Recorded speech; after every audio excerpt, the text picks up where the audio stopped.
אז איזה צמיגים מתאימים לי? נתחיל עם המידה.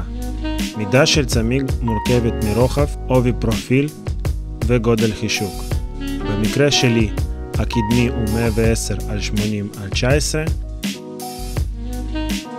והאחורי 150 על 70 על 17. ניתן לבדוק את המידה בספר משתמש או ספר רכב. מן הסתם כתוב על הצמיג הישן. כביש או שטח. צמיגי כביש בדרך כלל נראים יותר שטוחים ומן הסתם יותר מתאימים לרכיבה על הכביש עם אספלט. הם שקטים יותר בנסיעה, יש להם פחות רעידות. השכבות של אופנוע בפניות בטוחות יותר, אורך חיים בין 10 ל-20 אלף קילומטר, תלוי באופנוע וסגנון רכיבה.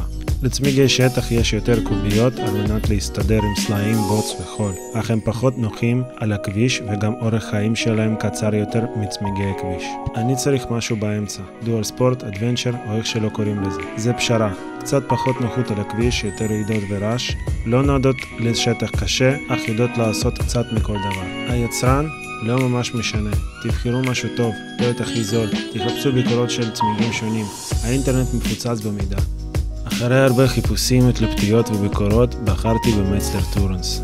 בזמן רכישת הצמיג, תבדקו את תאריך הייצור של הצמיג.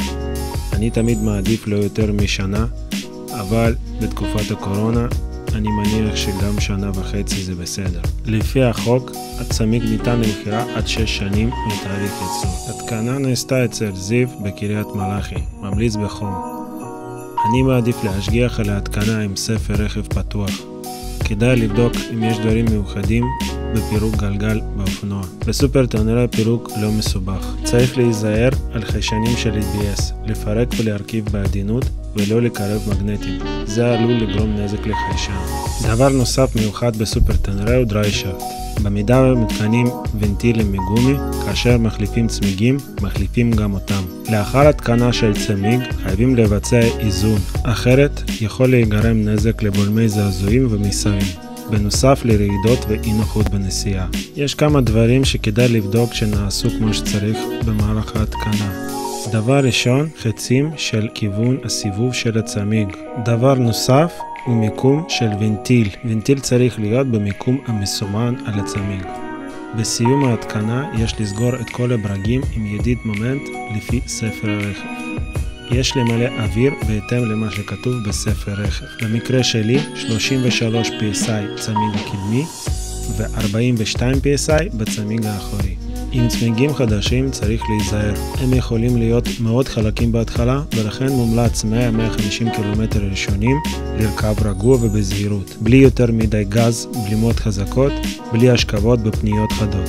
כדאי לוודא שנורית ABS נכבתה אחרי יציאה מהמוסך, ואם לא, אז כדאי לחזור ולבדוק את העניין. העולם מתחלק לשלוש. אלה שצובעים את הצמיגים שלהם עם טוש לבן, אלה שאין להם זמן לזה, ואלה שלא אוהבים את זה.